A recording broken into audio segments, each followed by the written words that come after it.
ये तो जापान लग रहा है। जापान। जापान नहीं है। चाइना। नहीं। मेरे ख्याल से सुपर पावर मुल्क यूएसए। 4.8 किलोमीटर की टनल 9 किलोमीटर दरिया के नीचे से जाके बनाई है। कमाल ये 66 दिनों में बनाई है। वैसे तो पाकिस्तान जो है इंडिया के मुकाबले में तो काफ़ी पीछे रह गया हुआ है। ट्रांसपोर्टेशन की ही अगर मिसाल ले ले तो उसमें दुनिया में बुलेट ट्रेन चल रही हैं, हमारे अभी भी वो पटरियां, फटी हुई पटरियों पे हम लोग जो है वो अपनी ट्रेन चलाते हैं। आज कलकत्ता में मोदी जी ने इफ्तिताह किया है अंडरग्राउंड मेट्रो का, कलकत्ता के अंदर। बिल्कुल। उसकी खास चीजें कुछ आपकी कौम को बताना चाहूंगा, जो कि मुझे गालियां सारा सुबह शाम देते हैं। कभी कहते हैं रा का एजेंट है, कभी कुछ कहते हैं, लेकिन ये खबरें हैं। ये खबरें गूगल करके देख लो, मैं खुद नहीं बना रहा हूं भाई। आप आईएमएफ से कर्जा लेना चाह रहे हैं, आप जिहाद करना चाह रहे हैं जाके गाजा के अंदर। टीटीपी को गले नहीं पड़ेंगे आप, वो अंदर घुस के मार रहे हैं, उसके पीछे नहीं जाएंगे आप। गाजा में जाके जिहाद करना चाहते हैं। जरा इस खबर को जरा आप खुद देख लें।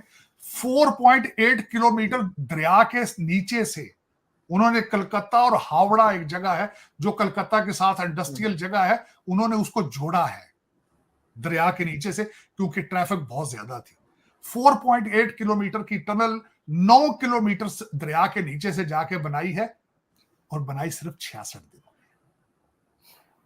कमाल ये 66 दिनों में बनाई।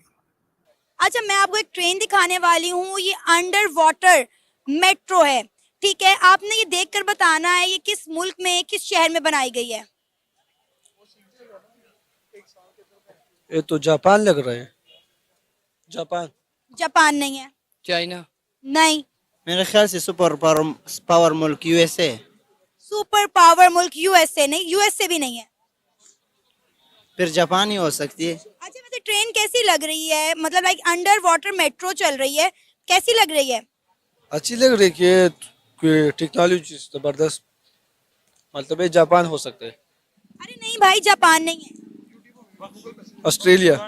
ऑस्ट्रेलिया भी नहीं। आप बताओ। ये तो तबाही लगा दी है इन्होंने, वैसे ही क्या बनाया इन्होंने, समझ ही नहीं आ रही इन्होंने क्या बनाया।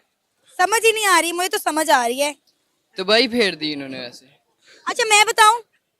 बताएं, आप बताएं। पक्का मैं बता दूं? बाकी बता। चाइना की हो सकती है। क्या? चाइना की। नहीं नहीं, चाइना भी नहीं। ये हमारा हमसाया मुल्क भारत है, इंडिया। और नहीं रहने दो भाई, इंडिया नहीं कर सकता है। ये इंडिया ही है भाई, इंडिया ने कर दिखाया है। किधर दिखाया, दिखाएं जरा। देखो, ये देखो, इंडिया ही है। इंडिया का है? हाँ, इंडिया का है। ये तो समझ में नहीं, मुझे नहीं लगा कि इंडिया का है। प्रूफ दिखाएं, प्रूफ। मैं कह रही हूँ इंडिया है। प्रूफ दिखाए जरा। ये देखें, लिखा हुआ है नीचे, ये देखें, डिस्क्रिप्शन पढ़ें, डिस्क्रिप्शन। ऐसे बढ़ गया, पाकिस्तान बढ़ गया जी भाई। पाकिस्तान तो बढ़ गया है। अब दूसरी सुन ले बात। मैं इंडिया के अंदर मौजूद था तो गुजरात के अंदर उन्होंने सेमी कंडक्टर ताइवान की मदद से $10 बिलियन का प्रोजेक्ट वहां पे लगाया है।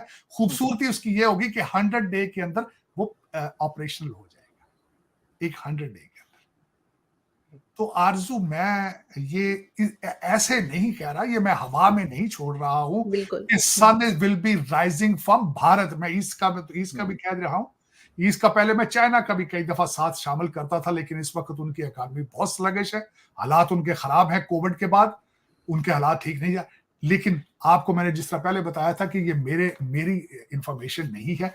आईएमएफ ने कहा है कि तीसरे क्वार्टर में भारत की जो इकॉनमी है उसने 8.4% ग्रोथ की है, और उसके बाद जापान की 0.9% पे है, अमेरिका की 2.1% पे है, फ्रांस की 1% पे है, यूके की 0.06% पे, और जर्मनी नेगेटिव है, नेगेटिव 0.05% पे है।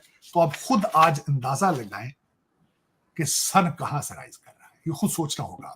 मैं समझता हूं मोदी साहब ने भारत को सबसे बड़ा जो तोहफा दिया है वो नेशनलिज्म का दिया है, सबसे बड़ा तोहफा।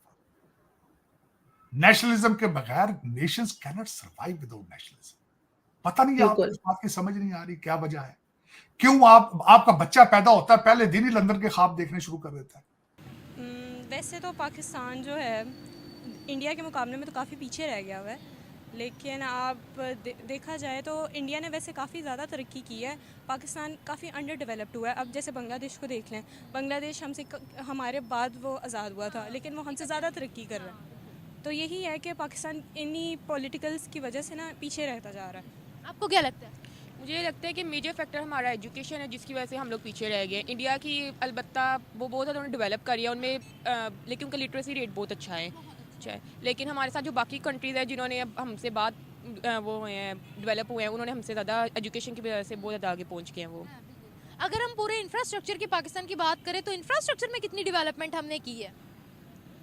मेरा नहीं ख्याल हमने ज़्यादा डेवलपमेंट किया एज़ कम्पेयर टू इंडिया और बाकी तो देखा जाए तो। ट्रांसपोर्टेशन की ही अगर मिसाल ले ले तो उसमें दुनिया में बुलेट ट्रेन्स चल रही हैं, हमारे अभी भी वो पटरियां, फटी हुई पटरियों पे हम लोग जो है वो अपनी ट्रेन चलाते हैं।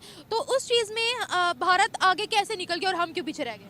बस वही पाकिस्तान में हर कोई लड़ता है, वो पाकिस्तान के बारे में कम सोचते हैं और आपस में लड़ाई और उनकी सियासत ज़्यादा उस पर उनका फोकस होता है, तो इसी वजह से वो फिर आवाम के ऊपर नहीं करते हैं। आपको क्या लगता है?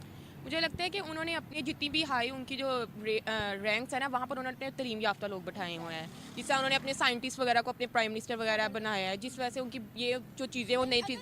कोई साइंटिस्ट है ना तो वो उनकी साइंस की फील्ड में ही काम कर रहा है, अगर कोई उनका इंजीनियर है ना इंजीनियरिंग की फील्ड में ही वो काम कर रहा है। ये हाँ, लेकिन क्योंकि वो बस उनका एक स्पेसिफिक इदारा है, वहाँ पे वो काम करें, बाकी सब में वो इन्वॉल्व नहीं हो रहे। लेकिन पाकिस्तान में एक इदारा सब कुछ चलाता जा रहा है। आप स्टूडेंट हो ना, यस। तो आप स्टूडेंट होने के नाते आपको कितनी यहाँ पर फैसिलिटीज मिली है ये बताएं। फैसिलिटीज़ तो अलबत्ता कोई नहीं मिली, इनफैक्ट गवर्नमेंट यूनिवर्सिटी में पढ़ के हम प्राइवेट से ज़्यादा फीस दे रहे हैं। इंडिया के प्राइम मिनिस्टर नरेंद्र मोदी ने इंडिया की पहली अंडर वाटर मेट्रो का इनॉग्रेशन थर्सडे को किया और इसके बाद पूरी दुनिया भर में ये न्यूज़ बनी कि भारत ने अपनी under water metro services start कर दी हैं और भारत अब उन चुनिंदा देशों में से एक बन चुका है जो ये अंडर वाटर मेट्रो चलाते हैं। इसमें जाहिर सी बात है कि सारी फर्स्ट वर्ल्ड कंट्री इंक्लूडेड है और दुनिया भर में किसी भी दूसरी थर्ड वर्ल्ड कंट्री में ऐसी सुविधा मौजूद नहीं है, इसलिए ये एक बहुत ही सिग्निफिकेंट अचीवमेंट है भारत की। और इस टनल के बनने के बाद अब आगे इस तरह के और भी प्रोजेक्ट करे जाएंगे। ये मेट्रो ट्रेन कोलकाता की हुगली नदी के नीचे से निकलेगी और इसके बाद अब पूरे चांसेस है कि इंडिया के अंदर दूसरे कई मेट्रोपॉलिटन सिटीज़ में भी ऐसी सर्विसेज स्टार्ट हों, जिससे ना सिर्फ टूरिज़्म बढ़ेगा बल्कि वहाँ के जो लोकल लोग हैं उनको भी बहुत ही ज़्यादा सुविधा होगी। और इससे एक बात और साबित हो जाती है कि जो भारत ने अपना गोल रखा है 2047 तक फुल्ली डेवलप्ड कंट्री होने का, वो भी शायद पूरा होता नज़र आ रहा है अगर इसी स्पीड से इंफ्रास्ट्रक्चर डेवलप होता रहा। इस पर पाकिस्तानी मीडिया का कहना है कि एक तरफ जहां हम आईएमएफ के प्लान के नीचे दबे हैं और आईएमएफ की मर्जी के बगैर हम खुद की एक पॉलिसी तक नहीं बना सकते, वहीं भारत आज यूरोपियन और फर्स्ट वर्ल्ड कंट्री जैसा इंफ्रास्ट्रक्चर खड़ा करके ये बता रहा है कि भारत ने कितनी ज़्यादा तरक्की कर ली है और भारत आने वाले समय में दुनिया की तीसरी सबसे बड़ी इकोनॉमी बन के बहुत ही बड़ा कमाल करने वाला है। और इसके बाद हमारी जो रिलेवेंस है पूरी दुनिया में वो लगभग ख़त्म ही हो जाएगी, क्योंकि इसके बाद साउथ एशिया में सिर्फ एक ही देश होगा जो पूरे रीजन के लिए शॉर्ट कॉल करेगा और वो होगा भारत।